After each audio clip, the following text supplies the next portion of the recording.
নমস্কার, প্রত্যেককে জানাই স্বাগতম। আজকের গুরুত্বপূর্ণ অনুষ্ঠানটি দেবগুরু বৃহস্পতিকে নিয়ে, মানে মূলত দেবগুরু বৃহস্পতির উদিত হওয়া, বা আপনারা ইতিমধ্যে হয়তো শুনেছেন দেবগুরু বৃহস্পতির তারা উদয়, এবং এই বক্তব্য, এই তথ্য এবং নিশ্চিতভাবে এই বিশেষ অবস্থা থেকে যখন বৃহস্পতি বেরিয়ে আসছেন, তার উদিত অবস্থা শুরু হচ্ছে, তার যে আউটকাম সেটি ডেফিনেটলি একটা পজিটিভ দিকে যাবে, সেই এক্সপেকটেশন আমাদের প্রত্যেকেরই থাকছে। এবং নিশ্চিতভাবে দেবগুরু বৃহস্পতি বৃষ রাশিতে যাওয়ার পর থেকেই এক্সপেকটেশনটা যেন একটু প্রত্যেকেরই বেড়ে গিয়েছে।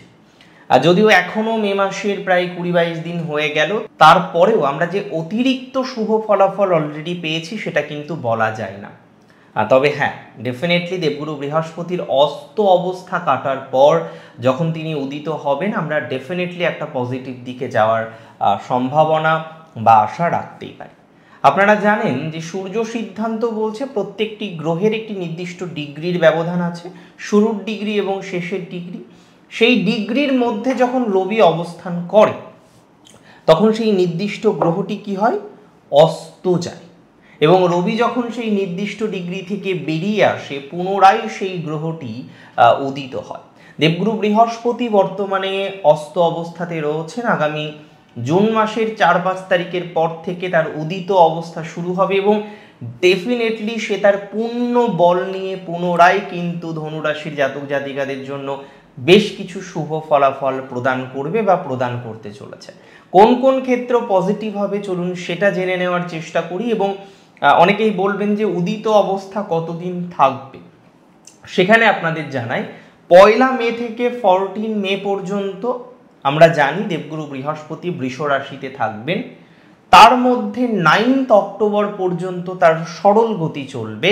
9 অক্টোবরের পর থেকে শুরু করে ফেব্রুয়ারি মাসের প্রথম সপ্তাহের মাঝামাঝি সময় পর্যন্ত আমরা দেখব বৃহস্পতির রেট্রোগ্রেড মোশন।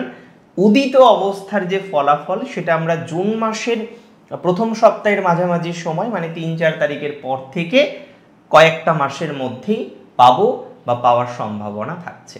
প্রথমত বলি, আপনাদের ক্ষেত্রে আপনাদের রাশির দ্বিতীয়ভাবে দেবগুরু বৃহস্পতির দৃষ্টি থাকছে, যদিও দ্বাদশভাবেও দৃষ্টি থাকবে। এখন দেখুন, দ্বিতীয় দ্বাদশে দৃষ্টি থাকার কারণে ইনভেস্ট তো প্রচুর পরিমাণে হতে পারে। কেন ইনভেস্ট হতে পারে? অনেকে এই সময়ে পরিকল্পনা করলেন একটা জমি ক্রয় করার, তাহলে জমি ক্রয় করার পরিকল্পনার জন্য ইনভেস্টমেন্ট হওয়ার টেন্ডেন্সি সেটা কিন্তু আমরা দেখতে পারি। সেটা জমি হোক, সেটা বাড়ি হোক, সেটা ফ্ল্যাট হোক, যে কোনো ধরনের প্রপার্টি ক্রয় করার জন্য কিছু ইনভেস্টমেন্ট করার সুযোগ বা সুবিধা সেটা কিন্তু আপনারা পেতে চলেছেন বা আপনারা পাবেন। এটা গেল প্রথম প্রেডিকশন। দ্বিতীয় প্রেডিকশনটা কি? Investment related. সেটিও ধনুরাশির জাতক জাতিকাদের এমন কিছুতে ইনভেস্টমেন্ট আমরা দেখতে পারবো যে ইনভেস্টমেন্টের ফলাফল কিন্তু শুভ হবে, বা যে ইনভেস্টমেন্টের কারণে আমরা ধনাত্মক ফলাফল বেশি মাত্রায় পাবো বা বেশি মাত্রায় পাওয়ার সম্ভাবনা থাকবে। তৃতীয় বিষয় কি? দেখুন, এই সময়ে কিন্তু ইনভেস্টমেন্ট থেকে রিটার্নও আসবে। আপনি বিগত দিনে কোনো ইনভেস্টমেন্ট করেছিলেন, সেটা যে কোনো ধরনের ইন্স্যুরেন্স হতে পারে, যে কোনো কিছু হতে পারে, সেটির হয়তো রিটার্ন বা সেটার হয়তো ক্লেম করেছেন আপনি এখনো পর্যন্ত একটা অ্যামাউন্ট ক্রেডিট হওয়ার কথা, সেটা এখনো হয়নি। এই ধরনের বিষয়বস্তুর ক্ষেত্রে পজিটিভিটির মাত্রাটা ডেফিনেটলি বাড়তে চলেছে বা বাড়বে।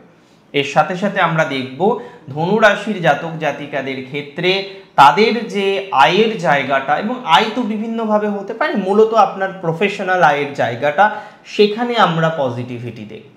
চাকরি ক্ষেত্রের পরিবর্তনের জায়গাও ধনুরাশির জন্য থাকছে।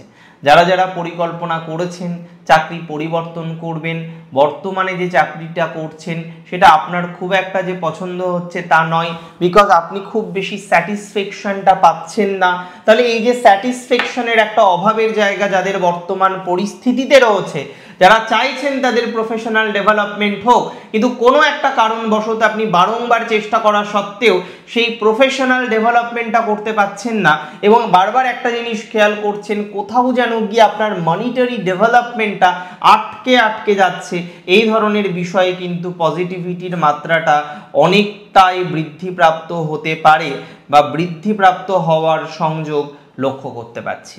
ধনুরাশির জাতক জাতিকাদের একটা কথা আমি খুব স্পষ্টভাবে বলি, শত্রুর জায়গাটা বর্তমানে একটু বেশি। বিভিন্ন রকমভাবে শত্রুতা হচ্ছে, বিভিন্ন রকমভাবে চেষ্টা করছেন যাতে শত্রু তার নেগেটিভ বিষয়টা যেন আপনার উপরে দিতে না পারে, নেগেটিভ অরাটা যেন না আসে। কিন্তু তারপরেও আপনি দেখলেন যেদিকেই এগোতে যাবেন, সেটা বাড়ির দিক থেকেও শত্রুতা, প্রফেশনাল ক্ষেত্রেও শত্রুতা, এবং নানাবিধ বিষয়ে আপনি কিন্তু বারংবার এই শত্রুতা বা শত্রু কেন্দ্রিক সমস্যার সম্মুখীন হচ্ছেন। আপনি যদি আজকে আমায় প্রশ্ন করেন যে হ্যাঁ বাস্তবিক অর্থেই হচ্ছি, কিন্তু সেটাকে কবে গিয়ে ম্যানেজ করা যাবে বা সেটাকে আদতেও ম্যানেজ করা যাবে কিনা, আমি মনে করি যে হ্যাঁ শত্রু সমস্যার ম্যানেজ করার মতো অবকাশের জায়গা আছে বা ম্যানেজ করা যেতে পারে। আর একটা কথা আপনাদের সাথে শেয়ার করে আপ্লুত হব, সেটি হলো যাদের লোন চলছে, যে কোনো ধরনের লোন, এবং লোন রিলেটেড বিষয় নিয়ে আপনি নানা রকম মানসিক চাপে রয়েছেন, আমি আপনাদের বলে দিই তাদের এই লোন রিলেটেড বিষয় নিয়ে কিছুটা পজিটিভিটি কিন্তু আসবে। অনেক ধনুরাশির জাতক জাতিকাদের ক্ষেত্রে আমরা লক্ষ্য করতে পারবো তাদের লোনের পরিমাণটা কমবে। অনেক ক্ষেত্রে আমরা লক্ষ্য করতে পারবো লোনের পরিমাণটা তো একদিক থেকে কমলই, সেটা তো একটা plus point. Along with that আমরা কিন্তু লক্ষ্য করতে পারবো যে পজিটিভিটি ফাইন্যান্সিয়াল ক্ষেত্রে সেটা কিন্তু বাড়বে। বর্তমানে বহু জাতক জাতিকারা আছেন তারা প্রচণ্ড পরিমাণে মেন্টাল ট্রমার মধ্যে রয়েছেন, কারণ এই লোন, এই বাকি, এই দেনা, এই ক্রেডিট কার্ড, এই বিভিন্ন রকমের যে জটিলতার জায়গাগুলো, সেটি অনেকের ক্ষেত্রে রাতের পরে রাত সেই ঘুম না হওয়ার একটা টেন্ডেন্সি, টেনশনের কারণে জীবনটা ব্যতিব্যস্ত হয়ে যাচ্ছে, বিভিন্ন রকমের লিগ্যাল ইস্যুস নিয়েও আপনাকে ভুগতে হচ্ছে। এই যে জটিলতা, এই যে সমস্যা, এই বিষয়বস্তুগুলো থেকে কিন্তু বেরিয়ে আসা বা শুভ কোনো প্রভাব প্রাপ্তির মতো সংযোগ, সেটা কিন্তু আমরা লক্ষ্য করতে পারবো, and that will be better.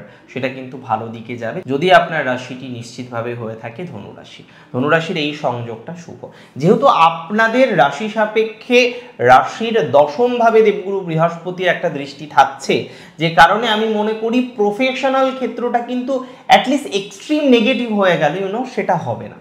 এবার নেগেটিভিটি এক্সট্রিম না হলেও তাহলে কি অন্যরকমভাবে নেগেটিভ হতে পারে? না, নট লাইক দ্যাট যে প্রচুর নেগেটিভিটি হয়ে যাবে, প্রচুর সমস্যা আসবে, প্রচুর বাধা বিঘ্নের মধ্যে আপনাকে পড়তে হবে, এতটা নেগেটিভ ভাইবস অ্যাকচুয়ালি ধনুরাশির নেই। তবে মেন্টাল প্রেশার থেকে শুরু করে অন্যান্য বিষয় কেন্দ্রিক বিষয় নিয়ে যে যন্ত্রণা বা কষ্ট পেতে হতে পারে সেটার একটা সংযোগ আছে, এবং বিশেষত সন্তান, ধনুরাশির সন্তান ভাগ্যটা ভালো চলছে না। ধনুরাশি বারংবার বুঝতে পাচ্ছেন যে সন্তানের ক্ষেত্রে নানা রকমের ডিস্টারবেন্স চলছে, এবং সেটাকে আপনি ডেফিনেটলি ম্যানেজ করার চেষ্টা করছেন যাতে আরেকটু ইমপ্রুভ করা যায়, আরেকটু পজিটিভ দিকে যাওয়ার চেষ্টা করা যেতে পারে। তার মধ্যেও আরেকটা প্রবলেম হচ্ছে আপনার সন্তান প্রাপ্তিতে বাধা, IVF, IUI বিভিন্ন রকমের প্রসেসের মধ্যে দিয়ে আপনি অলরেডি কন্টিনিউ করেছেন, বাট তারপরে গিয়েও কোথায় আপনার সেই জায়গাটা রিকভার হচ্ছে, রাইট? সো এখানে গিয়ে আমি মনে করি এই যে রিকভারি হচ্ছে না, এই ধরনের যে একটা সমস্যার অবকাশের জায়গা রয়েছে, এটা একটু সময় লাগবে রিকভারি হতে। অ্যান্ড হ্যাঁ ডেফিনেটলি সময় লাগলেও এই বিষয়টাকে যে নিয়ন্ত্রণ আপনি করতে পারবেন এটা নিয়ে কোনো সন্দেহ আমি রাখছি না।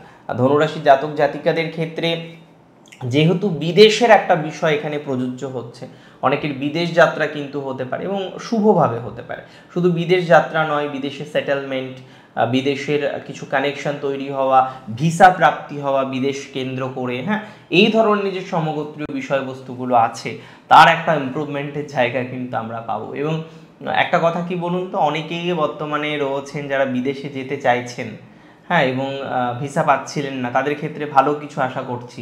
বিদেশে রয়েছেন এই মুহূর্তে, দেশে আসবেন কিনা কনফিউশন রয়েছে, কর্মের জায়গাটা খুব একটা ভালো চলছে না, অ্যাট দিস পয়েন্ট আপনি কি করবেন আপনি নিজেও কনফিউজ, আপনি জানেন না কি করবেন, কিভাবে সমাধান করবেন, বা আদতেও সমাধান করা যাবে কিনা।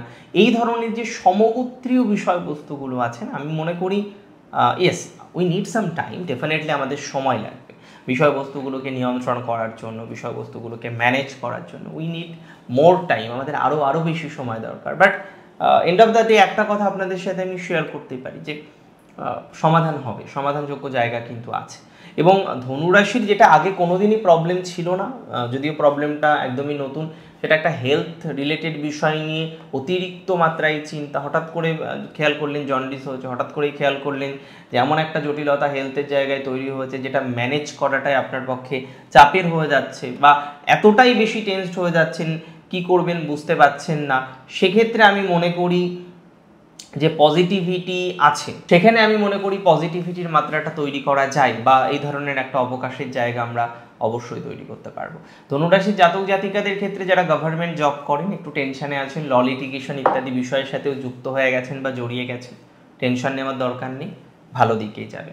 এবং এই যে ফ্রেন্ডশিপ, রিলেশনশিপ ইত্যাদি ইত্যাদি বিষয় নিয়েও তো কম চিন্তা আপনাদের নেই, সেই জায়গাতেও আমাদের ইমপ্রুভমেন্টের একটা অবকাশ তৈরি হবে বলে আমি মনে করছি, বা সেই ধরনের একটা সমগোত্রীয় বিষয় আছে বলে সেটা মনে করা যায় বা অনুধাবন করতে পারছি। ধনুরাশি জাতক জাতিকাদের ক্ষেত্রে যাদের মূলত সমস্যাটা হয়েছিল কোনো একটা ব্যাংকিং ঝামেলা, যেখানে আপনার অর্থটা আটকে গেছে, যেখানে আপনি অর্থনৈতিক ডেভেলপমেন্ট করতে গিয়ে বারংবার বাধার সম্মুখীন হচ্ছেন, যদিও সেই জায়গাটা এখন অতটা নেগেটিভভাবে নেই এবং আপনি জানেন আপনি বিশেষভাবে ম্যানেজ করতে পেরেছেন এবং আগামীতেও পারবেন। সো আমিও তাই মনে করি যে এই জায়গাগুলোকে ম্যানেজ করা যায় এবং আগামীতে আরও বেশি করে ম্যানেজ করা যাবে বলেই আশা রাখছি। ধনুরাশির জাতক জাতিকাদের ক্ষেত্রে যাদের সমস্যা হচ্ছে রিলেটিভসদের সাথে, বিভিন্ন রকম রিলেটিভস আপনার আছে, কিন্তু সেই রিলেটিভসদের মধ্যে যেন ইদানিংকাল আপনি দেখছেন যে শত্রুতার মাত্রাটা বাড়ছে, তাদের যে বিহেভিয়ার সেটা আপনি খুব একটা ভালোভাবে নিতে পারছেন না, তারা যেন আপনার সাথেই আপনাকে কিভাবে ডোমিনেট করবে সেই চেষ্টাটা যেন তাদের সারাদিন থাকছে, সেই সকাল থেকে সন্ধ্যা পর্যন্ত তারা একটা জিনিসই ভাবছে, আপনাকে কিভাবে ডোমিনেট করবে, আপনার কিভাবে ক্ষতি করতে পারবে। সো আমি মনে করি এই ধরনের বিষয়বস্তুকে কেন্দ্র করে যারা টেন্স, দুশ্চিন্তার মধ্যে আছেন, সমস্যার মধ্যে আছেন, একটু সময় দিন না, দেখবেন বিষয়বস্তুগুলোকে ম্যানেজ করা যাবে বা ম্যানেজ করার মতো অবকাশ নিশ্চিতভাবে আমরা লক্ষ্য করতে পারবো, রাশি যদি আপনার হয়ে থাকে ধনুরাশি। ধনুরাশির জাতক জাতিকাদের ক্ষেত্রে যাদের একটু পেন রিলেটেড সমস্যা ইদানিং শুরু হয়েছে, পেন হচ্ছে, নানা রকমের মেন্টাল প্রেশারের জায়গা চলে আসছে, হ্যাঁ এই জায়গাটা কিছুটা রিকভার হবে বলে মনে করছি। দূরে যাওয়া এগুলো ভালো দিকে যাবে। ব্যবসার ক্ষেত্রে পজিটিভিটি মিডিওকর থাকছে, সেলফ প্রফেশনাল ডেভেলপমেন্টটা বেশি থাকবে এবং বিশেষ করে আটকে থাকা যে চাকরিগুলো হচ্ছে না, আপনি জানেন প্যানেল পাবলিশ হলে আপনি চাকরি পেয়ে যাবেন, তারপরেও হচ্ছে না প্যানেল পাবলিশ, বা কোনো একটা ল লিটিগেশনের কারণে আপনার প্যানেলটাই ঝুলে আছে, কোনো একটা ল লিটিগেশন রিলেটেড কারণে আপনি প্রচণ্ড পরিমাণে মেন্টাল ট্রমার মধ্যে রয়েছেন অ্যান্ড অল, এই ধরনের বিষয়বস্তুগুলো চলছে। আমি মনে করি পজিটিভিটির মাত্রাটা বৃদ্ধিপ্রাপ্ত হবে। আমি মনে করি এই ধরনের বিষয়ের ক্ষেত্রে ধনাত্মক ভাইবস সেটা কিন্তু অনেকটা পরিমাণে বৃদ্ধিপ্রাপ্ত হতে পারে যদি আপনার রাশিটি নিশ্চিতভাবেই হয়ে থাকে ধনুরাশি। আর ধনুরাশির জাতক জাতিকাদের একটাই শুধু সতর্কতা দেব, অফিসে বা যে কোনো জায়গায় যে এক্সট্রা সম্পর্কের মধ্যে জড়িয়ে যাওয়ার একটা প্রবণতা তৈরি হয়েছে সেটা থেকে একটু দূরে থাকতে হবে। যারা গৃহিণী আছেন তাদের মোটামুটি টাইম চলবে, যাদের একটু বয়স হয়েছে না, হেলথ নিয়ে কোনো চিন্তা করার দরকার নেই, ঠিকঠাকই চলবে। মাইগ্রেনের সমস্যা যাদের আছে, যাদের এই ধরনের সমগোত্রীয় বিষয় নিয়ে অতিরিক্ত মাত্রায় একটা কষ্ট বা যন্ত্রণা পেতে হয়, তাদের ক্ষেত্রে আমরা কিছুটা হলেও পজিটিভিটি এক্সপেক্ট করতে পারি বা ডেফিনেটলি পজিটিভিটি আশা রাখছি। আজকের অনুষ্ঠান মূলত এই পর্যন্তই ছিল। আজকের অনুষ্ঠান কেমন লাগলো আমাকে জানান কমেন্টের মাধ্যমে। আর প্রচুর প্রচুর প্রচুর ভালো থাকতে হবে, অনেক বেশি ভালো থাকুন আপনারা প্রত্যেকে। শেষ করছি আজকে এখানেই। জয় শ্রী গণেশ।